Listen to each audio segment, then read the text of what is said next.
Becoming a player that has control of every fight in Fortnite is actually super simple, and it's not all just about piece control. You need these important tips if you want to be successful at the game, as these are things that pros do that allow them to consistently win fights without their opponent having a chance to know what even happened. What is fight control? Fight control means you decide what happens in every engagement. You choose when to push, you choose when to disengage, you choose the pace and style of a fight. Your opponent then becomes reactive while you're staying proactive. Most players think that fight control comes from better aim or faster builds. This isn't true. Fight control comes from understanding pressure and positioning. When you master these two elements, you'll start winning every fight you get into. Pressure is about making your opponent feel rushed and uncomfortable. Positioning is about having better angles and safer spots than your opponent. Combine these correctly and you'll never feel out of control in fights again. The biggest mistake players make is trying to control fights through aggression alone. Pure aggression without strategy leads to 50-50 situations. Real control means your opponent has limited options while you have many options. This brings us to how you actually establish this control from the very beginning of each fight. Taking control first. Every fight starts with someone taking the initial control, and this happens in the first few seconds of engagement. The player who takes the initial control has a massive advantage for the entire fight. Initial control comes from your opening move. You can take control by getting better positioning before the fight really starts. You can take the control by applying immediate pressure that forces quick reactions. You can take control by limiting their movement options right away. The key is recognizing fight opportunities before your opponent does. When you see a player in a weak position, act immediately.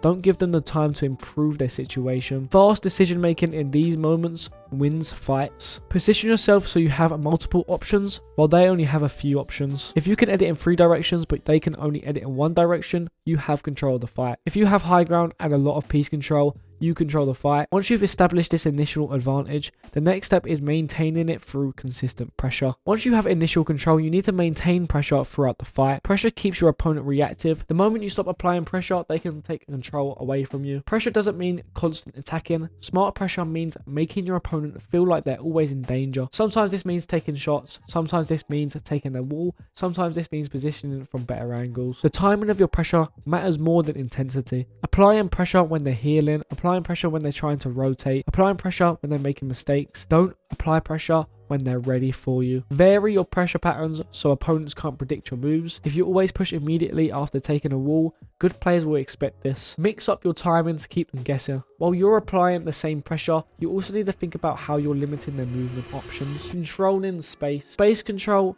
/ piece control is about limiting where your opponent can go, and it works hand to hand with the pressure you're already applying. When you control space effectively, your opponent has fewer options and worse positions. This makes them easier to beat. Wall control is the foundation of space control. Take their walls whenever possible. When you control their walls, you control their movement. They can't rotate freely when you own their builds. If they want to rotate left, take their left wall. If they want to get height, take their ceiling. Strategic wall control is more powerful than just random wall control. Make sure that you're pre-boxing a lot so your opponent can't just box away to safety. Build and edit in ways that force them into predictable movements.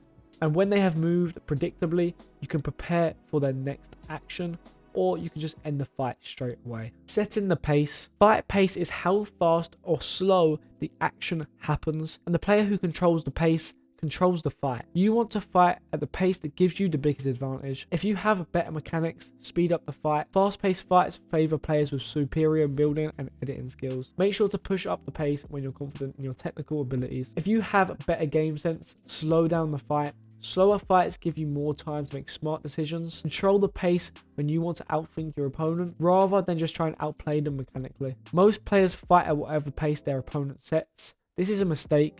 Decide what pace gives you the best chance to win, then force that pace onto your opponent. Change the pace mid-fight to keep your opponent uncomfortable. Start slow to make them impatient, then suddenly speed up when they're not ready. Or start fast, make them panic, and then slow down when they're flustered. While you're controlling the pace, you should also be watching how your opponent responds to everything you're doing. Reading opponents. Controlling fights requires reading how your opponent responds to pressure, and this information helps you make better decisions about space control and spacing. Every player has patterns in how they react to different situations. Learn these patterns and you can predict their moves. Most players have default responses to common situations. When you take their wall, they usually do the same thing. When you get height advantage, they usually react the same way. Watch for these patterns and exploit them. Good opponents will try to take control back from you.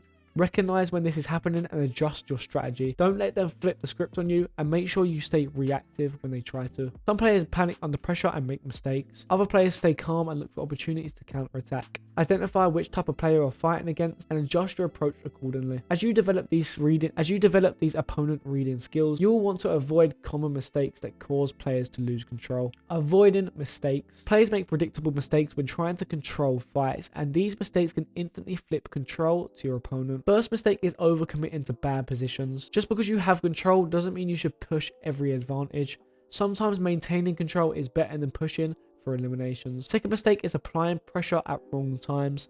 Don't pressure opponents when they're ready for you. Don't pressure when you're in a bad position yourself. Time your pressure for maximum effectiveness. Third mistake is ignoring third parties. You can't control your main opponent perfectly, but lose control when someone else joins the fight. Always be aware of your surroundings when you apply pressure. Fourth mistake is becoming predictable with your control methods. If you always take the same walls in the same way, always push the same angles over and over and over, good players will adapt. Vary your control techniques to stay unpredictable. Once you've mastered these fundamentals, you can start incorporating more sophisticated control techniques. Advanced control. Advanced fight control involves psychological elements that build on everything you've considered so far. Make your opponent think they have control when actually you have control. Let them make moves that seem good but actually put them in worse positions. Fake disengagements could work.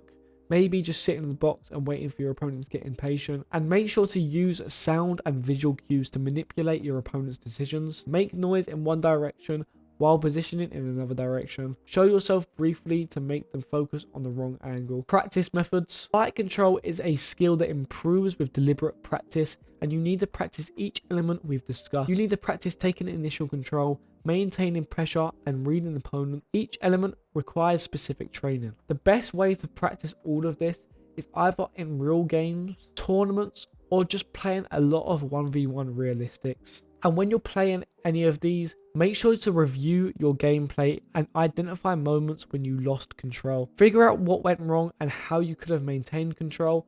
Most control losses happen because of poor timing or poor positioning. Master fight control and you'll win more engagements with less risk. You'll eliminate opponents more effectively, and you'll survive situations that used to get you killed. Most importantly, you'll never feel helpless in fights again. If you want to accelerate your improvement and get feedback on your peaks or anything else within your gameplay, join my Discord where we have a community of players all working to improve at Fortnite. You can share clips, get coaching feedback, and practice with other serious players all the time. The link is in the description.